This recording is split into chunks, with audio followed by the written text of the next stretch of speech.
রূপপুর পারমাণবিক বিদ্যুৎ কেন্দ্রে শুরু হচ্ছে পরিকল্পিত বাষ্প নির্গমন সহ অন্যান্য কারিগরি পরীক্ষা। এসব পরীক্ষার আকস্মিক শব্দে স্থানীয়দের আতঙ্কিত না হওয়ার আহ্বান জানিয়েছে বিদ্যুৎ কেন্দ্র কর্তৃপক্ষ। তবে কখন এই বাষ্প নির্গমন হবে সেটা নিশ্চিত করে বলতে পারেনি কেউ। পাবনা থেকে আহমেদুল হক রানার তথ্যছবিতে ডেস্ক রিপোর্ট। বৃহস্পতিবার রূপপুর পারমাণবিক বিদ্যুৎ কেন্দ্র প্রকল্প এলাকার মেইন স্টিম পাইপলাইন ও স্টিম জেনারেটরের নিরাপত্তা নিশ্চিত করতে পরিকল্পিত বাষ্প নির্গমন পরীক্ষা শুরু হয়।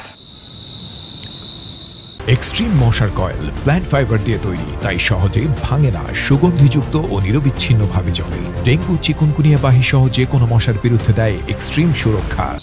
চলতি বছরের ডিসেম্বরে রূপপুর পারমাণবিক বিদ্যুৎ কেন্দ্র পরীক্ষামূলকভাবে বিদ্যুৎ উৎপাদনে যাওয়ার সম্ভাবনা আছে, যার ফলে বিদ্যুৎ কেন্দ্রের স্থায়িত্ব সহ অন্যান্য কারিগরি সক্ষমতা আন্তর্জাতিক পরমাণু শক্তি কমিশন এর পর্যবেক্ষণ সুপারিশ অনুযায়ী সম্পন্ন করা হচ্ছে। কর্তৃপক্ষ জানায় এই পরীক্ষা চলবে আগামী 4 থেকে 5 দিন।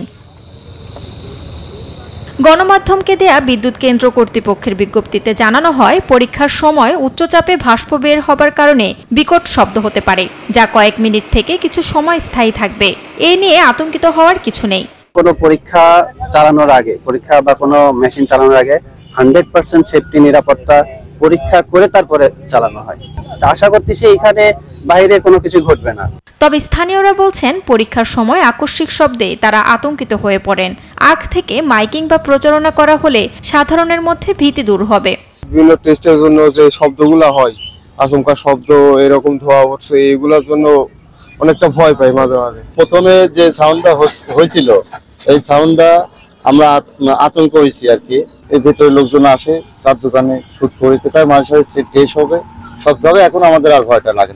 রাশিয়ার আর্থিক ও কারিগরি সহায়তায় পাবনার রূপপুরে 2400 মেগাওয়াট বিদ্যুৎ উৎপাদন সক্ষমতার পারমাণবিক বিদ্যুৎ কেন্দ্রটি নির্মাণ হচ্ছে।